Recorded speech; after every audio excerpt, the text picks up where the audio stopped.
আসসালামু আলাইকুম রহমতুল্লাহি অবরকাতু। দেশ এবং দেশের বাহিরে যে যেখান থেকে আজকের এই গুরুত্বপূর্ণ প্রতিবেদনে ক্লিক করছেন সকলকে জানাচ্ছি আন্তরিক শুভেচ্ছা এবং অভিনন্দন।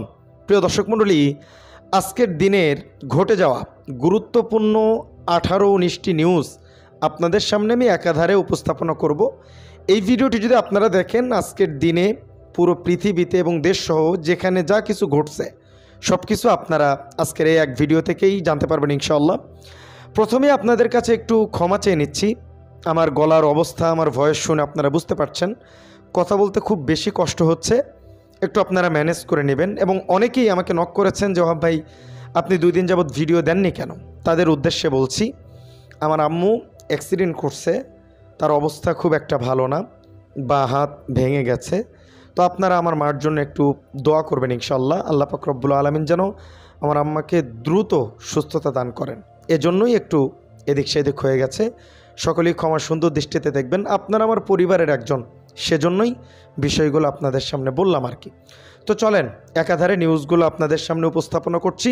ভিডিওতে একটা লাইক দিবেন, চ্যানেলে নতুন হলে একটু সাবস্ক্রাইব করবেন।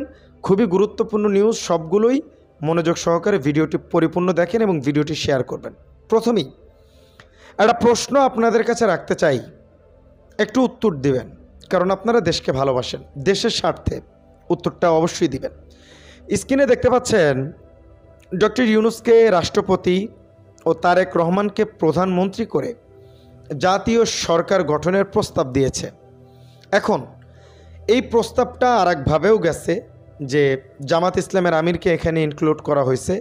তো এই জিনিসটা কি করা ঠিক হবে? আপনি কি মনে করেন যে ইউনূসকে রাষ্ট্রপতি করে তারেক রহমানকে প্রধানমন্ত্রী এবং জামাত ইসলামের আমিরকে আরও একটা বড় পদে ভূষিত করে জাতীয় সরকার যদি গঠন করা হয়, এটা দেশের জন্য কতটা কল্যাণকর হবে এবং এটা ভালো হবে কিনা, বা ভালো হলেও আপনি এটার পক্ষে না বিপক্ষে, এটা একটু কমেন্ট করে জানাবেন। এখানে অনেক বড় একটা লেখা আছে, আপনাদের স্ক্রিনে আমি দিয়ে দিচ্ছি, আপনারা একটু সময় নিয়ে পজ করে পড়ে নিতে পারেন।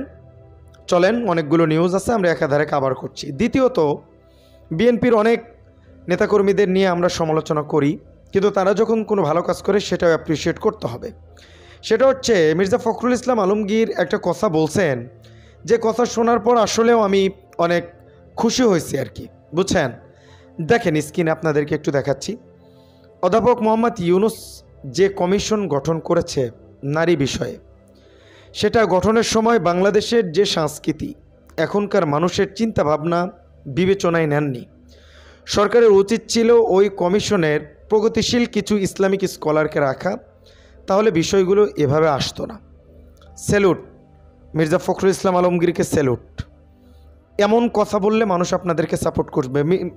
আমাদের ডক্টর মিজানুর রহমান আজহারি, তিনিও আপনাকে অ্যাপ্রিসিয়েট করছে। এটা অবশ্যই ডক্টর ইউনূসের ভুল হয়েছে। এবং এদিকে মির্জা ফখরুল ইসলাম আলমগীরের বক্তব্য আমি শুনছিলাম, তিনি বলছিলেন যে এটা 90% ইসলামিক রাষ্ট্র, এখানে ইসলাম বিরোধী কোনো আইন করা যাবে না। তো মির্জা ফখরুল ইসলাম আলমগীর ভাই, আপনারে ধন্যবাদ।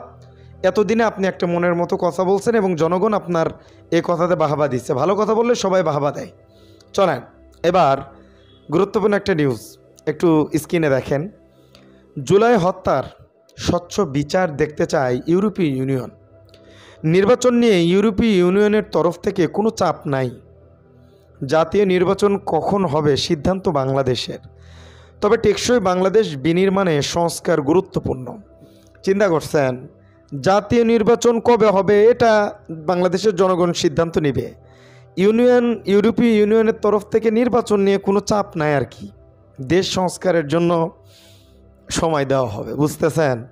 চলেন, একটা দুঃখজনক ঘটনা এই পর্যন্ত যারা দেখছেন, স্ক্রিনে দেখতে পাচ্ছেন চট্টগ্রাম র্যাব কার্যালয় থেকে এএসপির লাশ উদ্ধার। চিঠিতে যেটা লেখা ছিল, এই ভাইয়ের তো কোনো কিছুর কমতি ছিল না, বিসিএস ক্যাডার ছিলেন, ভালো পদে ছিলেন, অনেক টাকাওয়ালা ছিলেন। স্ত্রী মার ভিতরে কলহের কারণে তার একটা ধবধবে সাদা প্রাণ আজকে ঝরে গেল। এই দায়ভার কে নিবে? আসলে বলতে পারলাম না আর কিছু। এবার আরও একটা প্রশ্ন, আপনারা কি চান যে জামাত ইসলামের নিবন্ধন ফিরিয়ে দেওয়া হোক? একটু কমেন্ট করবেন। আমি আসলে স্পিডলি কথা বলতে পারতেছি না, আমার গলা ব্যথা করতেছে, এই জন্য আপনাদের কাছে আবারও দুঃখ প্রকাশ করছি। স্ক্রিনে দেখেন, নিবন্ধন ফিরে পেতে জামায়াতের আপিল শুনানি 13ই মে, এখনও ফেরত দেওয়া হয়নি। আরও একটা নিউজ, ভোটারের বয়স 16 বছর, প্রার্থীর বয়স 23 বছর করার প্রস্তাব এনসিপির। আপনি কি এটার সাথে একমত প্রকাশ করেন? একটু জানাবেন। জুলাই গণঅভ্যুত্থানের 8 মাস পেরিয়ে গেলেও সংস্কারের গুরুত্বপূর্ণ জায়গায় আওয়ামী লীগের দোসররা রয়েছেন। তারা সেখান থেকে আওয়ামী লীগের পুনর্বাসনের জন্য ষড়যন্ত্র করছেন। তাদের বিরুদ্ধে ব্যবস্থা নিতে হবে। গণ অধিকার পরিষদের একজন নেতা তিনি কথা বলছেন, আমি তার কথার সাথে একমত।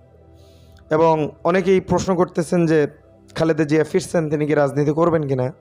তাদের জন্য স্ক্রিনে দেখেন, সক্রিয় রাজনীতিতে ফিরছেন খালেদা জিয়া। তিনি মাঠে নামবেন, তিনি কথা বলবেন এবং তিনি কামব্যাক করবেন। এবার পাকিস্তানের জলবিদ্যুৎ কেন্দ্রে হামলা করলো ভারত, দেখতেছেন তো। আরও একটা, পাকিস্তানের হামলায় ভারতে বিমানবন্দর বন্ধের হিড়িক পড়ছে আর কি। দাদাবাবুরা ভয় পাইছে। আচ্ছা, পাকিস্তানের তীব্র আক্রমণের মুখে টিকতে না পেরে সাদা পতাকা উড়িয়ে পালালো ভারতীয় সেনারা। ওদের ভিতরে তো কুলজা নাই, কুলজা থাকলে পালাইতো। রাত্রে আক্রমণ করছে, রাত্রে, দিনে করতো। আচ্ছা, আর একটা নিউজ আপনারা দেখতে পাচ্ছেন যে নিজেদের অপকর্ম নিজেরা শেয়ার করে সেটা আবার সেখান থেকে সরায় নিছে, লজ্জা রাখতে পারতেছে না, বুঝছেন? আচ্ছা, বেগম জিয়া বাংলাদেশে আসায় তাকে অনেকেই, সব দলের নেতাকর্মীরাই সংবর্ধনা জানাইছে, দলমত নির্বিশেষে, কোনো ধরনের কোনো কথা নাই। কেন? কারণ তিনি দেশের জন্য অনেক ত্যাগ করছেন, এটা অস্বীকার করা যাবে না। এত কিছুর পরেও তিনি দেশ ছাড়ে নাই, তিনি সংগ্রামী নেতা, তাকে সাপোর্ট করতে হবে। এবং